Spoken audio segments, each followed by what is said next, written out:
Hello everyone, welcome to aspirants campus. This is Richa और आज के इस लेक्चर में हम लोग देखेंगे derivation of AD curve with ISLM curve. ठीक है, तो ये एडी कर्व जो है ना, जैसे कि मैंने लास्ट जो वीडियो थी उसमें भी आपको बताया था कि ये आईएसएलएम कर्व पे ही डिपेंड है पूरी तरीके से। अब दो तरीके की एडी कर्व होती है, एक तो होती है अपवर्ड स्लोपिंग, जो एग्रीगेट डिमांड कर्व है वो अपवर्ड स्लोपिंग होती है। ठीक है, अब ये अपवर्ड स्लोपिंग यहाँ से क्यों होती है? क्योंकि एक बात बताइए, जो भी व्यक्ति है वो अगर मान लीजिए उसकी इनकम भले ही जीरो होगी, इनकम जीरो होगी लेकिन तब भी उसकी डिमांड तो कुछ ना कुछ रहेगी ना। तो डिमांड कभी भी जीरो नहीं हो सकती किसी की। डिमांड कुछ ना कुछ तो होगी, कुछ ना कुछ तो कंजम्पशन वो करेगा। इसीलिए एग्रीगेट डिमांड कर्व कभी भी जीरो से स्टार्ट नहीं होती है। ठीक है, तो एडी कर्व जो होगा ये होगी आपकी अपवर्ड स्लोपिंग।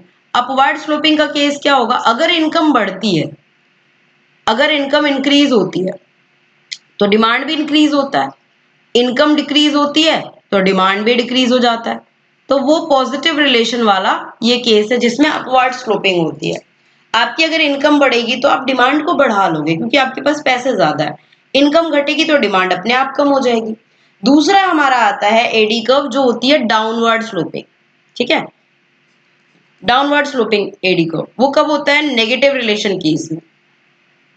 जैसे प्राइस इंक्रीज होता है, प्राइस के बढ़ते ही हम क्या करते हैं? डिमांड कम कर देते हैं।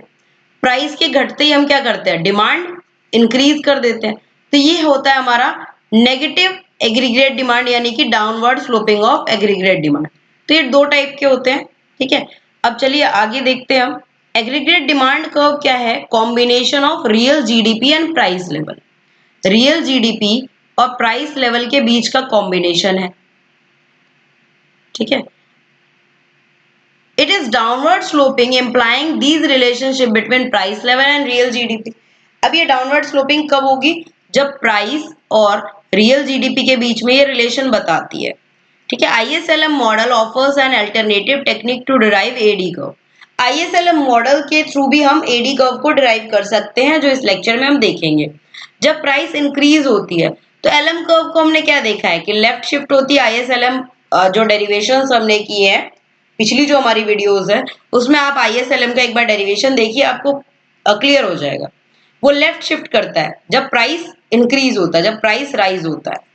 तो ये क्यों होता है? Rise in price level increase the money demand. जब प्राइस बढ़ता है तो मनी की डिमांड जो है वो इंक्रीज हो जाती है। मनी की डिमांड इंक्रीज हो जाती है, हमें पैसे की जरूरत है। प्राइस इंक्रीज हुआ है तो पैसे की जरूरत है। And decrease in money supply. Price increase हुआ है, मनी की डिमांड बढ़ गई है, लेकिन पैसा है तो नहीं ना हाथ में, सप्लाई कम हो गई है मनी की। उसकी वजह से क्या होता है? रेट ऑफ इंटरेस्ट बढ़ जाता है।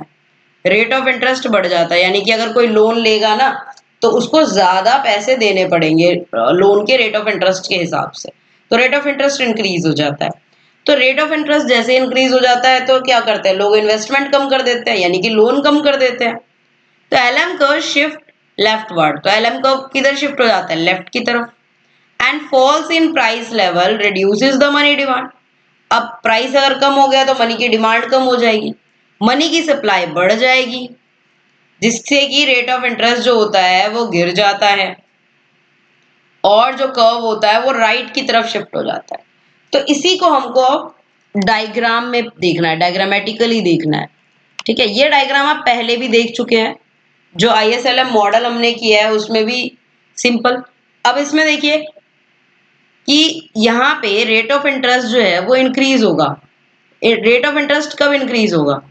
जब इनकम कम होगी। इनकम क्या हुई है? कम हो गई है। इनकम कम हुई है यानी कि मनी की जो डिमांड है, देखिए इनकम कब कब होगी? जब प्राइस इंक्रीज होगा। जैसे ही प्राइस बढ़ेगा तो मनी की डिमांड जो होगी वो बढ़ जाएगी, लेकिन मनी की सप्लाई कम हो जाएगी किसी चीज का अगर प्राइस। तो एलएम कर्व जो होगा लेफ्ट शिफ्ट हो जाएगा। देखिए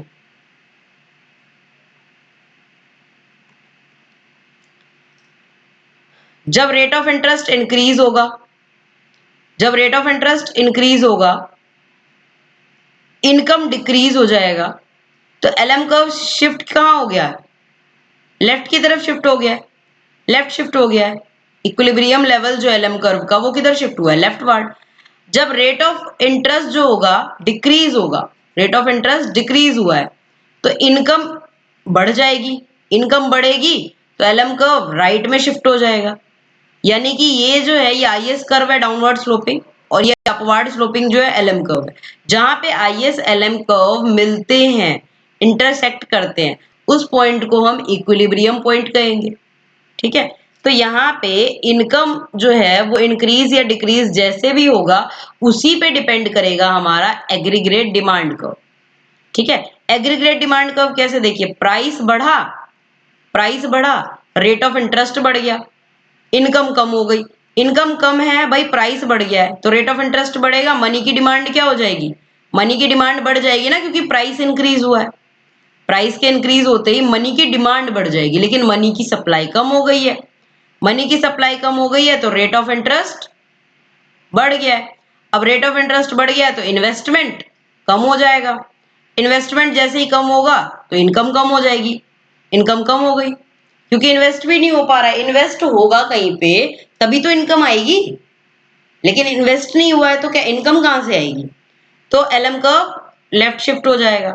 अब दूसरा केस अगर हम देखें तो प्राइस क्या हो गया, कम हो गया, प्राइस अगर कम हुआ है तो मनी की जो डिमांड है वो भी कम हो जाएगी, मनी की डिमांड कम हो जाएगी, मनी की सप्लाई बढ़ गई है क्योंकि प्राइस कम है तो मनी की डिमांड, पैसे की ज्यादा जरूरत है नहीं। अब मनी की डिमांड जैसे ही कम हो गई तो रेट ऑफ इंटरेस्ट जो होगा, रेट ऑफ इंटरेस्ट कम हो गया। अब जब बैंक ने रेट ऑफ इंटरेस्ट घटा दिया है तो लोग इन्वेस्टमेंट बढ़ा देंगे, अब जैसे इन्वेस्टमेंट इंक्रीज हो जाएगा तो इनकम भी इंक्रीज हो जाएगा, इनकम भी बढ़ जाएगा, इनकम इंक्रीज हो जाएगा। तो इसी को हमें, इसी पॉइंट को बस समझना है। देखिए, तो एलएम कर्व राइट और लेफ्ट कब शिफ्ट होता है, जब प्राइस इंक्रीज होता है तो मनी सप्लाई और मनी डिमांड जो होती है वो सब डिपेंड करता है प्राइस पे।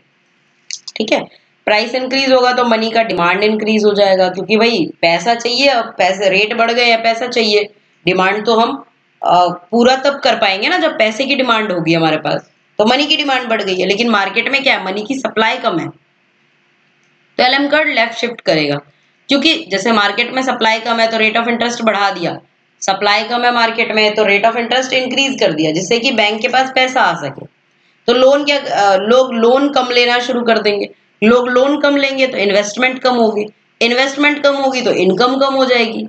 वैसे ही अगर प्राइस कम हो जाएंगे चीजों के तो मनी की डिमांड कम हो जाएगी, मनी की डिमांड कम हो जाएगी तो सप्लाई बढ़ जाएगी, लोग क्या करेंगे, बैंक में पैसा जमा करना स्टार्ट कर देंगे, लोगों के पास सेविंग हो जाएगी, रेट ऑफ इंटरेस्ट कम हो जाएगा, रेट ऑफ इंटरेस्ट कम हो गया तो लोगों ने बैंक से पैसा लेना शुरू कर दिया, इन्वेस्ट करना स्टार्ट कर दिया पैसे को लेके, इन्वेस्टमेंट बढ़ गई, जैसे इन्वेस्टमेंट इंक्रीज हुई इनकम इंक्रीज हो गई।